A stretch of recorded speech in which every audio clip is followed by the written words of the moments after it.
سندھ کے صوبائی وزیر شجی انعام میمن کی زیر صدارت محکمہ ٹرانسپورٹ اور ماس ٹرانزٹ کا اعلیٰ سطحی اجلاس منعقد کیا گیا۔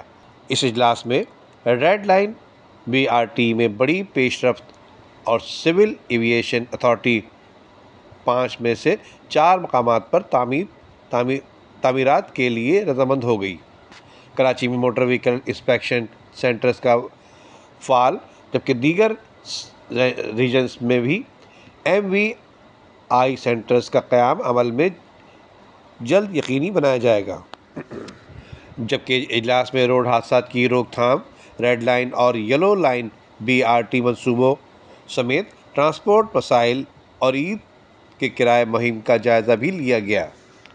جبکہ اجلاس میں موٹر وہیکل انسپیکشن سینٹرز کی کارکردگی اور مزید سینٹرز کے قیام پر بھی تبادلہ خیال کیا گیا۔ اجلاس میں سیکریٹری ٹرانسپورٹ اسد ضامن، MD SMTA کمال دیوا اور CEO ٹرانس کراچی طارق منظور چانڈیو، جبکہ PD BRT یلو لائن ضمیر عباسی اور سیکریٹری PTA اوکاش میمن سمیت دیگر اعلیٰ حکام بھی اس موقع پر موجود تھے۔ سول ایویشن اتھارٹی نے 5 سے 4 تعمیرات مقامات کی منظوری دے دی۔ ایک مقام کے سلسلے میں CAA حکام سے بات چیت جاری ہے۔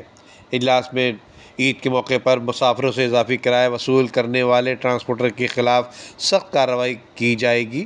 شجی انعام میمن نے تمام افسران کو ہدایت دیتے ہوئے کہا کہ عید کے بعد تمام منصوبوں پر روزانہ کی بنیاد پر پیش رفت کی رپورٹ پیش کی جائے۔ جبکہ کراچی میں موٹر وہیکل انسپیکشن سینٹر کو فعال ہو چکے ہیں۔ تمام کمرشل وہیکلز کا لازمی فٹنس ہونا چاہیے۔ سندھ کے دیگر اضلاع میں بھی مؤثر وہیکل انسپیکشن سینٹرز کا قیام جلد عمل میں لایا جائے گا۔ ریڈ لائن اور یلو لائن BRT منصوبوں کی تعمیرات رفتار میں مزید تیز لائی جائے تاکہ کسی قسم کی تاخیر سے بچا جا سکے۔ شجی انعام میمن کا کہنا تھا کہ ہم BRT منصوبوں کی بروقت تکمیل اور سندھ میں عوامی ٹرانسپورٹ کی بہتری کے لیے پوری طرح سے پرعزم ہیں، جبکہ منصوبوں میں کسی بھی قسم کی تاخیر اور غفلت برداشت نہیں کی جائے گی۔ ندیم صدیقی، میٹرو 7 پاکستان۔